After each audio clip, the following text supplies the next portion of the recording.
Salve galera! Estamos aqui hoje para falar um pouquinho da construção de ifs, né? Uma estrutura que é tão, às vezes, chata de trabalhar.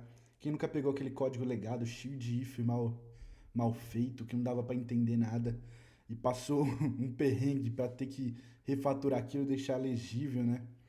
Então vamos falar de algumas formas de você limpar ifs aqui.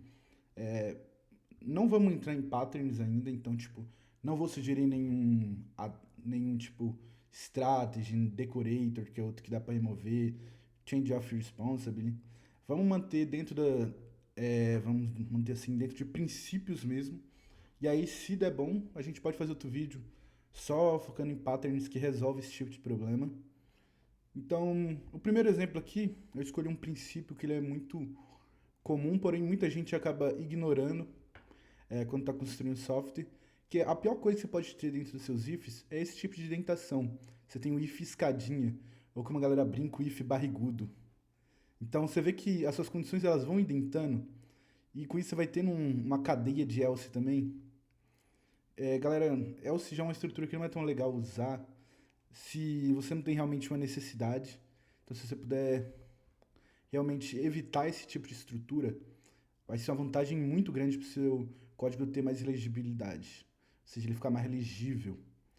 Então, como que fica um refactor disso aqui com L-return, né? O L-return ele é o princípio de você retornar a condição oposta. Então, ao invés de você identar aqui dentro, você retorna a condição oposta. Então, caso não exista uma order, e aí você vai identar. Então, se não existe uma order, se não tiver ativo, ou seja, ao invés de você ir dentando as condições que você quer para dentro, tipo, tá ativo, existe uma ordem, o status ele é diferente disso, você vai negando as condições e retornando elas já. Então, veja, aqui a gente saiu de uma estrutura que tinha que tinha else, para uma estrutura sem else, para uma estrutura que a gente tinha indentações de if, para uma estrutura que não tem mais indentação de if, ou seja, a gente tem uma coluna muito fácil de ler, muito tranquilo de entender. E aí você começa a ter realmente uma visibilidade de como seus ifs ficam melhor estruturados. Isso muda muita coisa em termos de design de código. Porque eu consigo agora só de bater o olho e entender o que está acontecendo. E aí a gente vai falar agora de um segundo exemplo aqui. Segundo exemplo é condições compostas. Não é incomum você achar pelo seu software algo desse tipo aqui, ó, que é uma condição muito complexa, ou seja, ela ocupa até linhas, e que é basicamente uma verificação de alguma propriedade ali, ou seja, ela quer que satisfaça alguma delas. Então, beleza, e aqui você já viu, ó, tem um else também que não existe a necessidade de existir. Então a gente pode fazer esse tipo de verificação usando métodos de verificação direto em arrays. Então, a gente tem três possibilidades aqui, então como ficaria? A gente passa nossas possibilidades para dentro de um array e verifica se o status que está vindo, ele inclui nisso. Então, está contido nessa lista aqui. Então, se sim, ele já retorna, se não... E agora veja como está simples. A gente deixa de ter o else, a gente passa a ter mais legibilidade. Tá fácil de entender o que está rolando dentro do processo.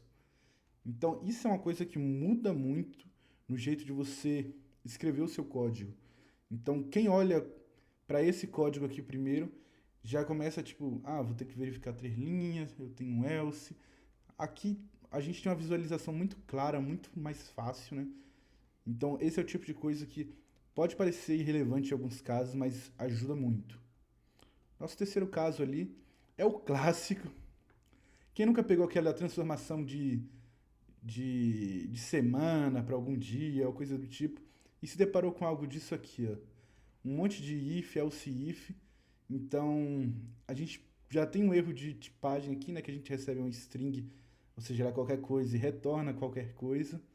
E aí a gente tinha uma série de validações aqui, beleza, né? Segue a vida. Funciona, mas é muito difícil de ler e cada vez que você for adicionar algo novo, você vai ter que fazer um copia, cola e vai ficar horrível de se ler depois. Então, como que a gente refatoraria isso? Quem nunca usou, isso é um objeto literal. Então, aqui eu usei um enum apenas porque eu gosto de enum mesmo. Podia ser realmente o type só da string ali, mas eu gosto porque eu acho que dá mais sentido para a maioria do contexto, então quando você vai fazer if, ajuda muito.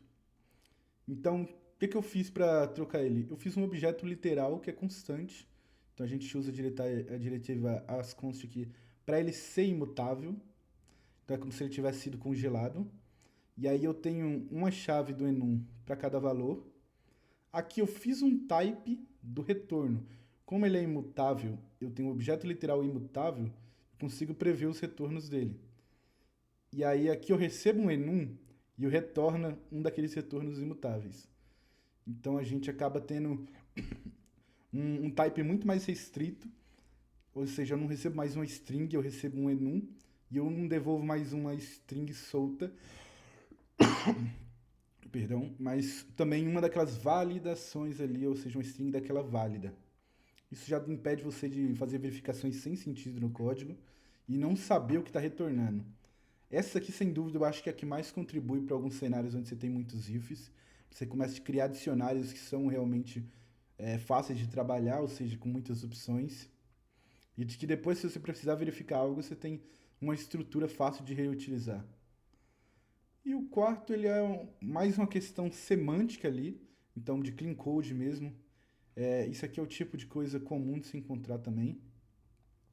Então você encontra verificações assim compostas dentro do if e você acaba realmente não entendendo tanto o contexto, né, o que que representa, porque a gente tem uma série de números mágicos aqui, percebe?